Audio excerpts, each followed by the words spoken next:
शुभंकर, बीती रात जितनी बमबारी की वजह से जितनी आवाजें हमने यहाँ पर सुनी और ये पता नहीं चलता था कि जो गोला है वो कितनी दूरी पर गिर रहा है, उसके बाद तो मुझे नहीं लगता, क्योंकि आक्रमण कीव तक पहुंच चुका है। अब इतने दिनों तक बात हो रही थी कि क्या कीव की घेराबंदी होगी, क्या होगा। कल तो जिस पूरे इलाके में मैं घूमी हूँ, कीव सबर्ब्स, जो पूर्वी हिस्से में जो कीव का सबर्ब्स का इलाका है, उसके आगे गए हम, ब्रोवरी के इलाके में गए जहां पर एक एक्टिव मोर्चा है जंग का। लेकिन जो कीव सबर्ब्स है, हर तरफ, चाहे आप पूरब में देख लीजिए चाहे पश्चिम में देख लीजिए, वहां पर घरों को जिस तरीके से बमबारी में ध्वस्त किया गया था।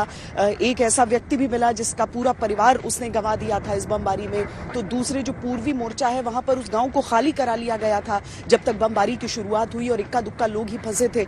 घर पूरे के पूरे जमींदोज हो गए हैं वहां पर। और समझ लीजिए कि अगर एकदम सबर्ब्स, अगर हम हिंदी में समझाएं तो शहर से ठीक लगता हुआ जो इलाका होता है, यानी उसके आगे फिर जो आक्रमण है उसकी जद में सब है। जो बमबारी ये हुई है, ये आप चेतावनी के तौर पर देखिए, लेकिन उसमें आखिर तो टारगेट जो निशाने पर लोग रहे हैं वो गांव के गांव ही रहे हैं। और सीधे तौर पर इस समय की जो स्थिति है उसमें हर कोई यही मान रहा है कि अब कोई चमत्कार ही आगे के युद्ध को बचा सकता है। जिस तरह का स्टैंड पुतिन ने ले लिया है कि वहां पर जो मर्सनरीज हैं अलग अलग देशों से, वो भी यहां पर आए और रूस के लिए लड़ें, क्योंकि रूस की सेना को भी कुछ हद तक क्षति हो रही है।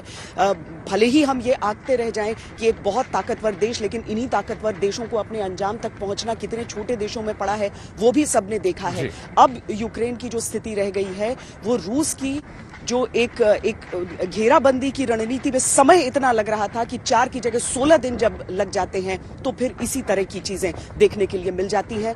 अब जिस तरह से पिछले दौर की बातचीत फेल हुई थी, कोलैप्स हुई थी, उसके बाद पता नहीं अगले दौर की बातचीत से कितना आगे एडवांस हो। नहीं तो क्या इसके लिए जेलेंस्की को भी जिम्मेदार ठहराया जाए, क्योंकि बार बार वो स्टेटमेंट चेंज करते हैं। एक दिन कहते हैं कि देखिए मैं घुटनों के बल झुकने वाला राष्ट्रपति नहीं हूं, फिर मदद मांगते हैं, फिर मना किया जाता है। ऐसे में बातचीत की गुंजाइश नजर नहीं आती श्वेता, और अगर ये बर्बादी होती तो उसके लिए जिम्मेदार किसे मानती हैं आप? नहीं, जिम्मेदार तो जाहिर है दोनों तरफ का नेतृत्व हो जाता है। सैन्य ठिकानों पर आक्रमण किया जाएगा ये कहते हुए रूस की सेना जो है वो आगे बढ़ी थी, लेकिन सैन्य ठिकाने तो रह नहीं गए। सैन्य ठिकाने को बर्बाद करने के बाद खार्किव जैसे शहरों को पूरी तरीके से नेस्तनाबूद, मैटरनिटी हॉस्पिटल पर अगर इस तरीके से मिसाइल अटैक हो जाता है उसको क्या कहा जा सकता है। अब जेलेंस्की की सबसे बड़ी बात होती है, अगर अपने दम पर ये लड़ाई पूरी तरीके से आप लड़ नहीं सकते हैं। हर जगह हम नेटो को लेकर यहाँ पर पोस्टर्स देखते रहते हैं कि कैसे अब मदद के लिए आने की नहीं कह रहे हैं, हम भीख मांग रहे हैं मदद की, we beg for your help, उन पर अब बदल कर लिख दिया गया है। तो सीधे तौर पर बात आ जाती है, जब ऐसा नहीं हो सकता तो फिर आप चुनौती ऐसी देते क्यों है जब आपको मालूम है कि दुश्मन मुहाने पर खड़ा है। लोग इन चीजों को इस हिसाब से भी परख रहे हैं, लेकिन इस समय कमोवेश एक मोटे तौर पर आपको गुस्सा ही लोगों में दिखेगा, क्योंकि उनका घर बार अगर उजड़ता जाता है, वो अगर पीछे हटने पर या अपने परिजनों को खोने पर मजबूर होते हैं, तो यूक्रेन की जनता हमेशा ये देखेगी कि पुतिन गलती पर हैं।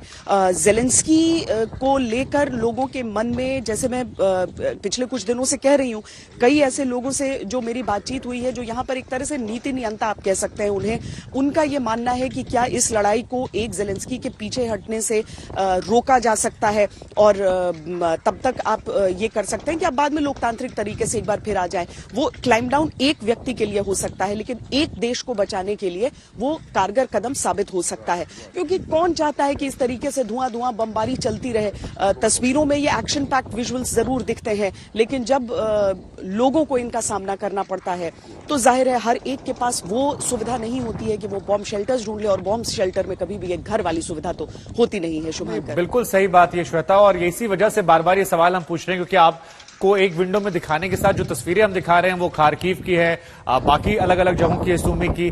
वहां पर जो तस्वीरें निकल कर आ रही हैं श्वेता, वो बर्बादी को लेकर डराती हैं। बड़े बड़े गड्ढे खुदे हुए हैं। खार्किव का आपने जिक्र किया, शहर तबाह हो गया है। मारियोपोल की बात कर लीजिए, अलग अलग निकोलीव, शहर दर शहर आप नाम लेते जाइए बस। तो क्या उसी बर्बादी के मुहाने पर कीव खड़ा है, और ये जिद जो है, ये क्या जो तस्वीरों में हमें यहां बाकी शहरों में दिख रही है, ये कीव में भी अगले कुछ घंटों में या दिनों में देखने को मिल सकती है? जो संभावनाएं या जो संकेत कम से कम मैं पढ़ पा रहा हूं। देखिए, हम सब अभी भी इस बात को मेंटेन कर रहे हैं कि कीव जैसे खूबसूरत शहर को, जहां पर एक साझा इतिहास रूस और यूक्रेन का है, उसे बर्बाद करने की नहीं सोचेंगे पुतिन।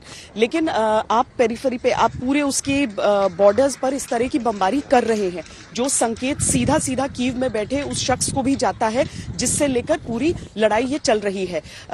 लेकिन जिस तरह की ये बमबारी है शुभांकर, वो कहीं से भी ये संकेत तो नहीं देती है कि वो बर्बाद नहीं करना चाहते हैं। आम लोगों को भी आप बर्बाद करते हैं तो संकेत आते ही हैं।